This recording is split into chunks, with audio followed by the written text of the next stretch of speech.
नमस्कार। मैं डॉक्टर राजेश कुमार सिंह, सहायक प्राध्यापक भूगोल, सर्वनारायण सिंह रामकुमार सिंह महाविद्यालय सहरसा। आज के इस वीडियो पोस्ट में मैं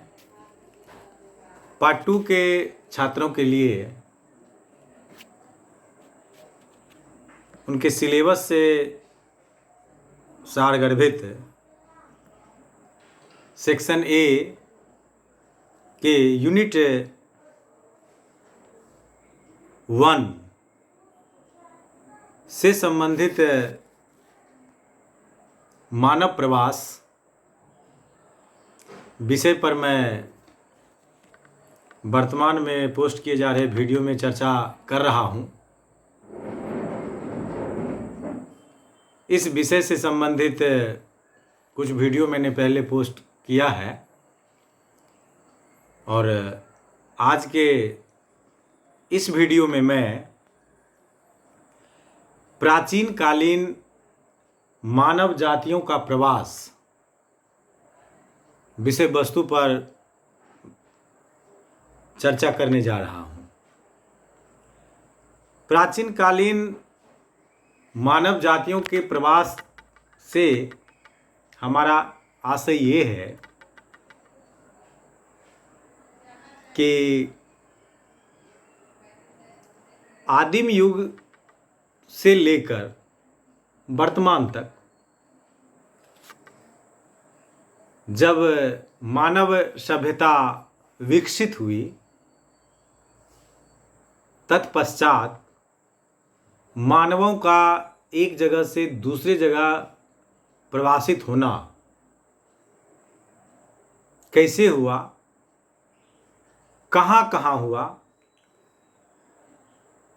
क्यों हुआ, इन सारे विषयों पर हम चर्चा करेंगे। यहाँ सबसे महत्वपूर्ण बात जो ध्यान देने योग्य है वो ये है कि ऐतिहासिक दृष्टिकोण से जब हम बात करते हैं तो मानव प्रजाति के उद्भव का स्थल मुख्य रूप से मध्य एशियाई क्षेत्र को माना जाता है, अर्थात कि मध्य एशिया को मानव के उत्पत्ति स्थल के रूप में जाना जाता है। यहाँ पर ही प्रजातियों के विकसित होने की प्रक्रिया संपन्न हुई। प्रायः प्रत्येक नवीन प्रजाति ने अपने से पुरानी प्रजाति को बाहर की ओर धकेला है। कहने का तात्पर्य यह है कि मानव प्रजाति के विकास के दौर में, जब मानव प्रजाति का उद्भव हो रहा था, उदय हो रहा था, तो जहाँ कहीं भी नवीन प्रजातियों का उदय हुआ, उन्होंने उस क्षेत्र से प्राचीन प्रजातियों को बाहर की ओर धकेला। यानी वहाँ पे हम कह सकते हैं कि नवीन प्रजातियों का उदय होना प्राचीन प्रजातियों के लिए पुश फैक्टर का काम कर रहा था। यानी वो उसको धकेल रहा था, उस जगह से भगा रहा था कि तुम यहाँ से जाओ। और इस तरह से हम देखते हैं कि मध्य एशियाई क्षेत्र से प्रायः विश्व के विभिन्न भागों में प्रजातियों का उत्प्रवास हुआ। उसी क्रम में हम कह सकते हैं कि मध्य एशिया से जो आर्य भारत आए तो भारत के लिए वो आप्रवास हुआ, ना आर्य भारत को आप्रवासित हुए मध्य एशिया से। अभी की चर्चा में, जिसमें कि हम प्राचीन कालीन मानव जातियों के प्रवास पर चर्चा कर रहे हैं, उस क्रम में हम लोग अब देखेंगे कि विश्व में संपन्न हुए प्राचीन कालीन प्रवास यानी कि विश्व में जो विभिन्न क्षेत्रों से मानवों का प्रवास हुआ, माइग्रेशन हुआ, यानी कि वो कौन कौन से क्षेत्र थे विश्व के जहां से कि मानव जो है सो दूसरे जगह स्थानांतरित हुए या प्रवासित हुए, उन क्षेत्रों के आधार पर हम जो हैं सो प्राचीन कालीन प्रवासों को मुख्य रूप से या प्रधानतः 3 वर्गों में विभाजित करते हैं। यानी हम कह सकते हैं कि मानव का जो प्राचीन कालीन प्रवास था या प्राचीन कालीन प्रवास का जो इतिहास है, जो प्राचीन काल में किन किन क्षेत्रों से मानव का सर्वाधिक विश्व के विभिन्न भागों में प्रवास हुआ, माइग्रेशन हुआ, वो जो क्षेत्र हैं उसको हमने 3 मुख्य क्षेत्रों के रूप में विभक्त किया है। वो 3 क्षेत्र में पहला क्षेत्र है एशियाई क्षेत्रों से संपन्न हुआ प्रवास। यानी कि एशिया जो महादेश है, उस महादेश से विश्व के विभिन्न भागों में लोग प्रवासित हुए, उसको हम लोग देखेंगे। पुनः दूसरा यूरोपियन क्षेत्रों से संपन्न हुआ प्रवास, यानी कि यूरोपीय क्षेत्र से जो लोग विश्व के विभिन्न भागों में गए, हम उनको देखेंगे। और अंत में अफ्रीकन क्षेत्रों से संपन्न हुआ प्रवास, जो अफ्रीकी महादेश से जो प्रवास हुए उसको हम लोग देखेंगे। यानी कि हमने 3 क्षेत्रों में बांटा प्राचीन कालीन प्रवास को। पहला एशियाई क्षेत्र, दूसरा यूरोपीय क्षेत्र और तीसरा अफ्रीकन क्षेत्र। तो यहाँ जो हम कह रहे हैं कि यहाँ से माइग्रेशन हुआ, तो यहाँ पे गौर करने वाली बात यह है कि जब भी हम माइग्रेशन की बात करते हैं, जब भी हम प्रवास की बात करते हैं, तो वहाँ प्रवास का 2 पक्ष होता है, आप्रवास और उत्प्रवास। यानी कि प्राचीन काल में भी बहुत सारे लोगों का इन क्षेत्रों से विभिन्न क्षेत्रों में उत्प्रवास हुआ, तो हो सकता है कि कुछ लोगों का वहां पे आप्रवास भी हुआ, कुछ लोग वहां भी आए गए, कुछ वहां से बाहर गए और कुछ वहां पे आए। तो जब हम प्रवास की बात करते हैं, माइग्रेशन की बात करते हैं, तो उसका आशय उत्प्रवास और आप्रवास का सम्मिलित रूप होता है। अब हम चर्चा करते हैं। पहला जो हमने क्षेत्र देखा था कि एशियाई क्षेत्रों से संपन्न हुआ प्रवास। एशियाई मानव प्रजातियों का उत्पत्ति स्थल रहा है। यहां जलवायु परिवर्तन एवं नवीन प्रजातियों द्वारा पुरानी प्रजातियों को बाहर खदेड़ने के कारण प्रवसन हुआ। एशियाई प्रवसन का स्वरूप मुख्यतः 3 क्षेत्रों में देखने को मिलता है। यहाँ पे हम बात कर रहे हैं कि एशिया जो है वो मानव प्रजातियों का उत्पत्ति स्थल रहा है। जैसा कि विभिन्न पुरातात्विक विद्वान जो है सो इस बात को प्रमाणित करते हैं कि एशिया जो है, या एशिया में भी हम कह सकते हैं, खास करके मध्य एशिया, वह क्षेत्र जो है वह मानव प्रजाति का उत्पत्ति स्थल रहा है। तो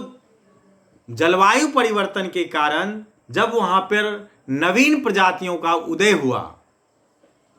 तो उन्होंने पुरानी प्रजातियों को बाहर खदेड़ने के कारण, यानी कि नवीन प्रजातियों के द्वारा पुरानी प्रजातियों को बाहर की तरफ खदेड़ा गया, भगाया गया, जो कि एशिया से प्रवसन का मुख्य कारण बना। तो एशियाई प्रवसन को, यानी कि अब हम पूरे एशियाई क्षेत्र के प्रवसन की प्रवृत्ति को अगर हम देखें, जो कि मध्य एशिया से या किस तरह कहाँ कहाँ जो है सो प्रवसन हुआ, उस स्थिति को जब हम देखें, उन क्षेत्रों की जब हम चर्चा करते हैं, तो हम देखते हैं कि हमें मुख्य रूप से ये 3 क्षेत्र देखने को मिलता है। इसमें पहला क्षेत्र है चीनी क्षेत्र, दूसरा है जापानी क्षेत्र तथा तीसरा है भारतीय क्षेत्र। यानी हम कह सकते हैं कि एशियाई प्रवसन में, प्राचीन काल में एशिया से जो प्रवसन हुआ, माइग्रेशन हुआ, उसमें अब एशिया महादेश की अगर हम बात करें तो यहाँ पर भी मुख्य रूप से 3 क्षेत्र जो थे वो प्रमुख थे। पहला हमने कहा चीनी क्षेत्र, दूसरा हमने कहा जापानी क्षेत्र और तीसरा हमने कहा भारतीय क्षेत्र। अब आगे जब हम आते हैं, देखते हैं कि चीनी क्षेत्र से जो है जो प्रवसन हुआ वो किस तरह का प्रवसन था और वहाँ से लोग कहाँ कहाँ माइग्रेट किए। तो चीन से बहुत सारे लोगों ने 20वीं शताब्दी के पूर्व चीन से बहुत सारे लोग मंचूरिया, कोरिया, मलेशिया, थाईलैंड, हिंदेशिया, वियतनाम तथा फिलीपींस की ओर जो है सो प्रवासित हुए हैं। जापानी क्षेत्र की अगर हम बात करें तो हम देखते हैं कि जापान में अधिक जनसंख्या दबाव के कारण वर्ष 1980 जनसंख्या के अत्यधिक दबाव के कारण, यानी कि जापान में जनसंख्या के अत्यधिक दबाव के कारण 1880 से लेकर के 1900 ईस्वी के मध्य हवाई द्वीप, संयुक्त राज्य America, Canada, Brazil, Australia, Manchuria, Korea तथा मलेशिया की ओर अत्यधिक जनसंख्या का प्रवसन हुआ, माइग्रेशन हुआ। अब हम जब भारतीय क्षेत्र की बात करते हैं तो हम पाते हैं कि प्राचीन काल में भारत के समीपवर्ती देशों में हमारे यहाँ के भिक्षुओं के द्वारा, खास करके बौद्ध भिक्षुओं के द्वारा अपने धार्मिक उपदेशों के प्रचार के क्रम में विभिन्न देशों में उनका माइग्रेशन हुआ। जैसे कि इतिहास में जब हम बौद्ध धर्म को पढ़ते हैं और जब सम्राट अशोक, खास करके जब हम लोग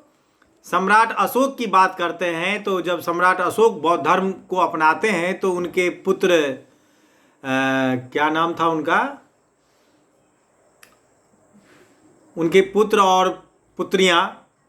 और भी बहुत सारे बौद्ध धर्म के जो भिक्षुक थे, वो सारे जो हैं सो विश्व के विभिन्न भागों में, जैसे श्रीलंका, जापान, चाइना, इन देशों में जो है सो वो लोग गए बौद्ध धर्म के प्रचार प्रसार के क्रम में। इस तरह से हम कह सकते हैं कि भारतीय क्षेत्र से प्राचीन काल से लेकर के आज तक भारतीय क्षेत्र से, यानी भारत जो हमारा देश है, भारत से बाहर जो माइग्रेशन हुआ, लोग जो बाहर गए, उनमें उसका मुख्य कारण बौद्ध धर्म के प्रचार प्रसार के लिए बौद्ध भिक्षुओं का जाना है। और बौद्ध धर्म के प्रचार प्रसार के लिए जो बौद्ध भिक्षुक प्राचीन काल में मुख्य रूप से जिन देशों में गए, उनमें म्यांमार, श्रीलंका, मलेशिया, हिंदेशिया आदि देश इसमें सम्मिलित हैं। भारत पर अंग्रेजों के शासनकाल के समय अंग्रेजों ने अपने कृषि बागानों पर मजदूरी करवाने हेतु बहुत सारे भारतीयों को दक्षिण अफ्रीका, मॉरिशस, फिजी, त्रिनिदाद स्थानांतरित किया, जो वहीं के अस्थायी निवासी हो गए। यहाँ पर गौर करने का वाली बात यह है कि आपने समान अध्ययन पढ़ने के क्रम में या इतिहास में आप लोगों ने एक सुना होगा गिरमिटिया एक्ट। तो ये जो गिरमिटिया एक्ट था, इसके तहत जो है सो हमारे देश से अंग्रेज जो है सो बहुत सारे लोगों को पकड़ करके जबरदस्ती बाय फोर्सली, जो विभिन्न जैसे कि मैंने अभी कुछ देशों की जो चर्चा की, दक्षिण अफ्रीका, मॉरिशस, फिजी, इन देशों में जो है सो लोगों को जबरदस्ती पकड़ पकड़ के ले जाता था वहां पे ईख के खेतों में काम करवाने के लिए, जो कि वहां के अस्थायी निवासी ही हो गए। इसमें आप जैसे कि आप देखे हुए खास करके मॉरिशस की अगर बात कीजिए तो वहां की लगभग आधी से अधिक आबादी जो है जो बिहारियों की है। तो ये बिहारी कौन थे? उसी गिरमिटिया एक्ट के तहत जो अंग्रेजों के द्वारा वहां ले जाए गए थे, जो वहीं के होके रह गए। तो इस तरह से हम देखते हैं कि अंग्रेजी शासनकाल में भी जो है सो मजदूरों का अंग्रेजों के द्वारा अपने विभिन्न चाय बागानों या गन्ना के खेतों में काम करने के लिए या रबर के बागानों में काम करने के लिए जो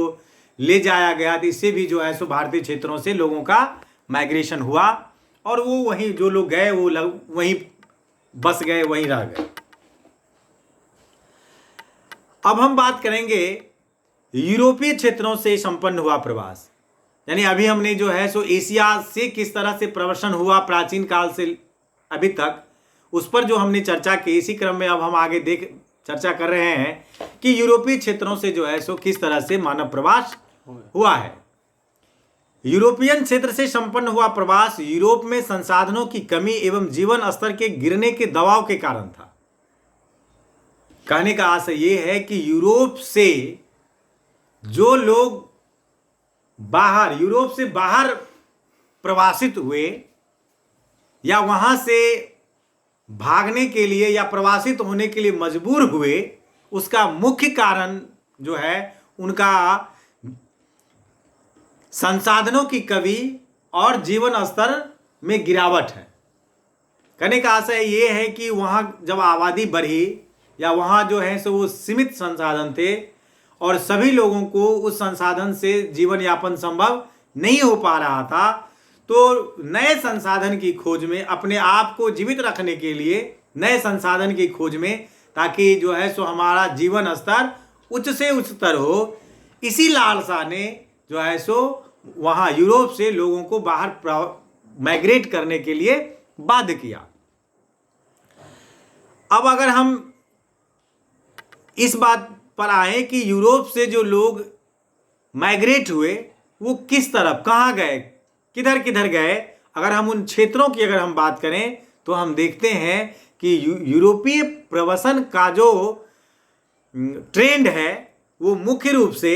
उष्ण कटिबंध क्षेत्र की ओर और शीतोष्ण कटिबंध क्षेत्रों की ओर है। भूगोल के छात्र होने के नाते आप उष्ण कटिबंध और शीतोष्ण कटिबंध को अवश्य ही जानते होंगे। जो उष्ण कटिबंध का मतलब हो गया कि भूमध्य रेखा के आसपास, क्योंकि वहाँ जो है सो सूर्य की सीधी किरणें जो है सो लगभग सालों भर पड़ती है, इसीलिए वहाँ गर्म माना हाई टेम्परेचर आता है, तो हम उसको उष्ण कटिबंध कहते हैं। अगर हम उसके बाद जो है सो जैसे जैसे हम भूमध्य रेखा से ध्रुव की तरफ जाते हैं तो कुछ डिग्री के पश्चात, यानी हम कह सकते हैं कि 30-35 डिग्री के बाद और 66.5 डिग्री के बीच का जो 66 डिग्री के बीच का जो पार्ट है उसको हम लोग जो है सो शीतोष्ण कटिबंध कहते हैं। शीतोष्ण कटिबंध कहने का मतलब ये हुआ कि न तो वहाँ अधिक ठंडी है और न ही अधिक गर्मी है।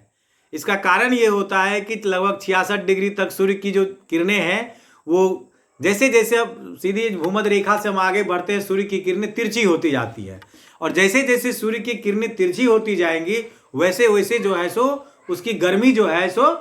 कमती चली जाएगी, वो कम गर्म होगी। तो 66 डिग्री तक जो है सो न तो अधिक गर्मी रहता है और न ही अधिक ठंडा रहता है। तो ये 35-30 से 66 के बीच का जो पृथ्वी का भाग है दोनों गोलार्ध में,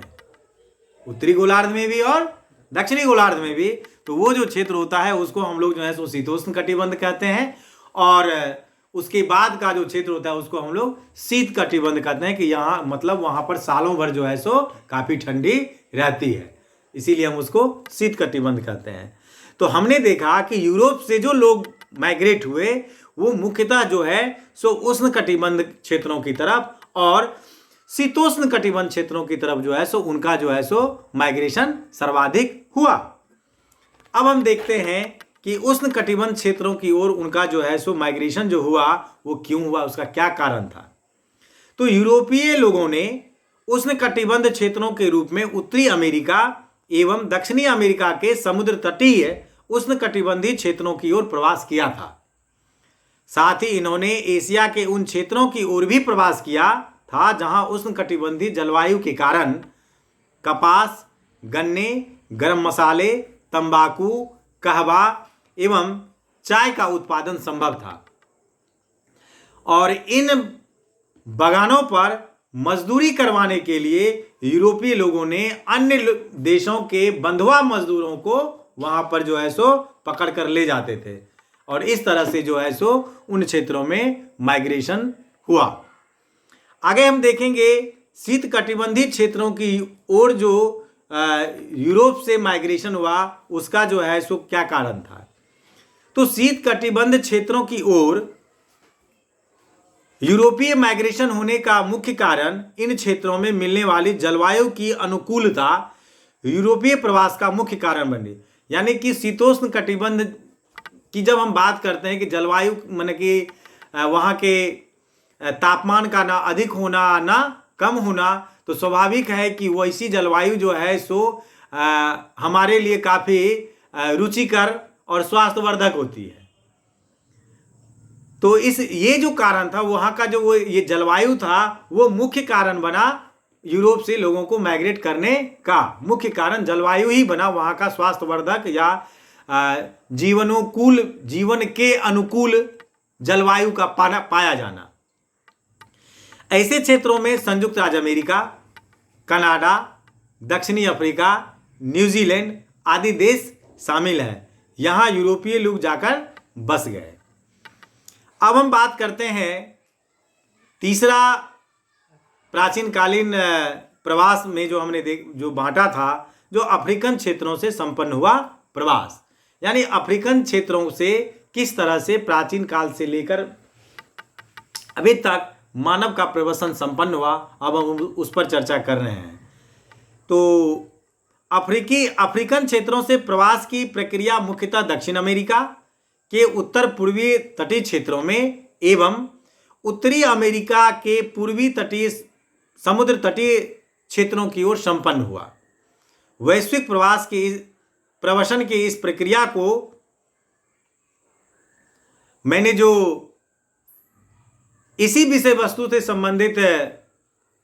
PDF फाइल डाउनलोड किया है, भेजा है विश्वविद्यालय को और अपने महाविद्यालय को। तो इस विषय वस्तु के PDF फाइल में मैंने एक मानचित्र बना करके डाला है, जिसमें आप जो है सो बड़ी आसानी से जो किस तरह से जो है सो विश्व स्तर पर मानव का प्रवास हुआ उसको दर्शाया गया है। साधन की कमी के कारण, इस लॉकडाउन में जो साधन की कमी है उसमें जो है सो हमारे द्वारा वर्तमान में बोर्ड पे या किसी अन्य साधन के माध्यम से उनको उस मानचित्र को दिखाना हालांकि बहुत मुश्किल तो नहीं है। तो मैं प्रयास करता हूं कि मैं अपने मोबाइल में जो वो मानचित्र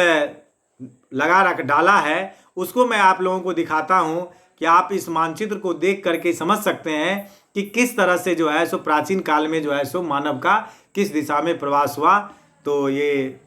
देखिए, ये जो मानचित्र है जो अभी मैं आपको दिखा रहा हूँ, मानचित्र अपने मोबाइल के स्क्रीन पे, इस मानचित्र में मैंने प्राचीन काल में मानव के द्वारा हुए प्रवास को दर्शाया है, जो किस तरह से प्राचीन काल में मानव का प्रवास विश्व के विभिन्न भागों में हुआ था। अब हम अगर बात करें तो प्रवसन के पर जो अभी के वीडियो सीरीज में जो मैं चर्चा कर रहा हूं,